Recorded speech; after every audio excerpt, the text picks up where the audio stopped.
माझं गाव आरोग्य संपन्न गाव हे अभियान महाराष्ट्र राज्यातर्फे सुरुवात करण्यात आलेलं आहे। यामध्ये हे अभियान 1 एप्रिल ते 31 मार्च या दरम्यान चालवलं जाणार आहे आणि यासाठी महत्त्वाचे पुरस्कार ध्यानात ठेवणं गरजेचं आहे। त्यामध्ये स्तर प्रथम पुरस्कार हे अगोदर आपल्याला माहिती असणं गरजेचं आहे। राज्य स्तरावरती 5 कोटी पुरस्कार देण्यात येईल। त्यानंतर विभाग स्तरावरती प्रथम पुरस्कार 1 कोटीचा असेल व जिल्हा स्तरावरती प्रथम पुरस्कार 25 लाखाचा असणार आहे।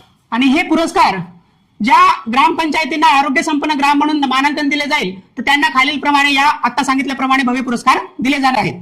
त्यानंतर आहे बीड परळी चर्चेमध्ये होतं त्या ठिकाणी औष्णिक विद्युत केंद्र आहे।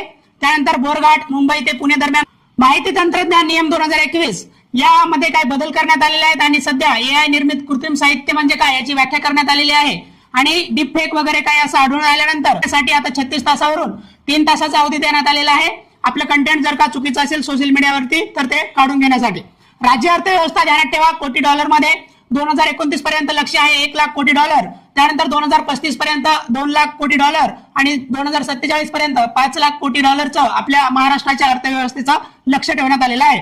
प्रकल्पाला मंजुरी देण्यासाठी 25 कोटीपेक्षा जास्त प्रकल्प असतील तर त्यासाठी मुख्यमंत्री अध्यक्षतेखालील समिती मंजुरी देईल। त्यानंतर 25 कोटीपेक्षा कमीचे जर का प्रकल्प असतील तर त्यासाठी राज्याचे मुख्य सचिवाच्या अध्यक्षतेखालील समिती मंजुरी देईल। आपल्या महाराष्ट्राच्या पहिल्या उपमुख्यमंत्री सुनेत्रा पवार यांच्याबद्दल त्यांनी शपथ 31 जानेवारी 2026 ला घेतली होती आणि पदभार 10 फेब्रुवारी 2026 ला स्वीकारलेला आहे। त्यानंतर त्यांच्याकडे कोणते खाते आहेत तर राज्य उत्पादन शुल्क, क्रीडा व अल्पसंख्याक हे 3 खाते त्यांच्याकडे आहेत आणि बीड व पुणे जिल्ह्याचं पालकमंत्रीपद देखील त्यांच्याकडे आहे। अँद्रे बेटेले हे व्यक्तिविशेष मध्ये होते। यांना एक समाजशास्त्रज्ञ आहे ते ध्यानात ठेवा। त्यानंतर जात वर्ग आणि सत्ता हे त्यांचा दिलेला सिद्धांत आहे त्यांनी दिलेला आणि 2005 मध्ये त्यांना पद्मभूषण पुरस्कार देण्यात आला होता। तर मराठ्यांचा आद्य इतिहासकार हे ग्रँड डफला म्हटलं जातं आणि या ग्रँड डफ वरती टीका केली होती निळकंठ जनार्दन कीर्तने यांनी।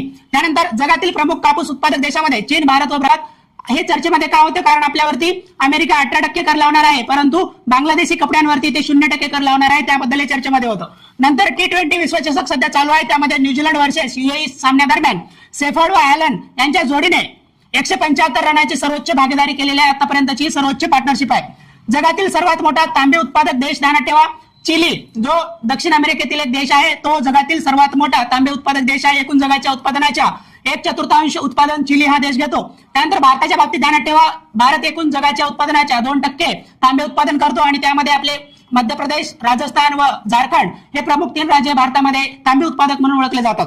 त्यानंतर बाजार भांडवलाच्या बाबतीत अव्वल 5 कंपन्या भारतीय कंपन्यांच्या मध्ये 1 नंबरला आहे रिलायन्स, 2 नंबरला HDFC, 3 नंबरला आहे भारतीय, आता SBI 4 नंबरला आहे आणि 5 नंबरला TCS गेलेला आहे। तर याबद्दल माहिती